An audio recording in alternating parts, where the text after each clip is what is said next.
Hello everyone, welcome to my channel Shilpa style life. আমার এই নতুন ব্লগে তোমাদেরকে জানাই অনেক অনেক ওয়েলকাম আর অনেক অনেক ভালোবাসা। তো এখানে দেখো মা দিয়ে দিয়েছে আমাকে লিকার চা, সাথে দিয়েছে খাড়ি। এখন কিন্তু অনেকটা বেলা হয়ে গেছে, প্রায় 9:30 মতো বাজে। এখন আমি চা খাচ্ছি আর আমার ছেলে একটু ঘুমোচ্ছে, মানে জেগে জেগে আছে। ওর কাছে কাউকে না কাউকে সবসময় থাকতেই হয়, তো আমি ভয়ে ভয়ে চাটা খাচ্ছি, এই না জেগে যাই। তো এইদিকে দেখো 10টা বাজে, মা আমাকে এখানে টিফিন দিয়ে দিয়েছে। মুড়িটা খাচ্ছি একদম সিম্পলভাবে, শসা টসা কুচিয়ে দিয়েছে, একটু কাঁচা লঙ্কা নিয়েছে যেহেতু আমি ঝাল ঝাল খেতে পছন্দ করি। তো তারপরে আজকে বেশ একটু ভালো রোদ হয়েছিল, তো ওকে সেই কারণে আমাদের একটু ছাদে নিয়ে এসেছিলাম রোদে রাখার জন্য। রোদ থাকলেও কি হয়, হাওয়া দেয়, আর একটু হাওয়া থাকলে না ওর ঠান্ডা লেগে যায়, সেই কারণে খুব একটা রোদের মধ্যে আনা হয় না। আজকে একটু আনা হয়েছে।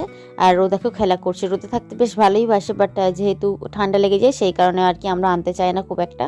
আজকে নিয়ে আসা হয়েছে একটু। আর দুপুরবেলা দেখো মা আজকে রান্না করেছিল শাক ভাজা, আর এদিকে করেছিল মুসুরির ডালটা খাওয়া হচ্ছে, আর এদিকে কিন্তু করেছিল বাঁধাকপির তরকারি। তো এই ছিল আজকে আমাদের দুপুরের রান্না বান্না। সন্ধ্যাবেলা এখানে আমি খেতে বসে গেছি হরলিক্স। সন্ধ্যের দিক করে তো আমি আর চা খাই না, হরলিক্সটাই খাই। আর সাথে কিন্তু 2 পিস খাড়ি নিয়েছি, আর বাড়িতে থাকলে এই খাড়িটাই বিস্কুটগুলো বেশ খাওয়া হয়। তো চলো এটা দিয়ে আমি খেয়ে নিই। আর সমস্ত কিছু হাতের কাছে পেয়ে যাচ্ছি, নিজেকে তো কিছু করতেই হয় না, একদম টোটালি রেস্টে রয়েছি আমি। সন্ধ্যাবেলা দেখো এখানে কিন্তু আমি খেয়ে নিচ্ছি মুড়ি, চুরমুড় দিয়ে মুড়ি মাখিয়ে খাচ্ছি। ফুচকাটা এখন খাওয়া হচ্ছে না, যাই চুরমুড়টাই খাচ্ছি। আর আজকে মা রাত্রিতে বানিয়েছিল কড়াইশুঁটির কচুরি, আমাকে 4 পিস দিয়েছিল, তবে আমি কিন্তু কড়াইশুঁটির কচুরি খাইনি, 2 পিস খেয়েছি। খেয়ে কিন্তু এই যে আলুর দমটা মা বানিয়েছিল, আলুর দম দিয়ে কিন্তু আমি মুড়িই খেয়েছি।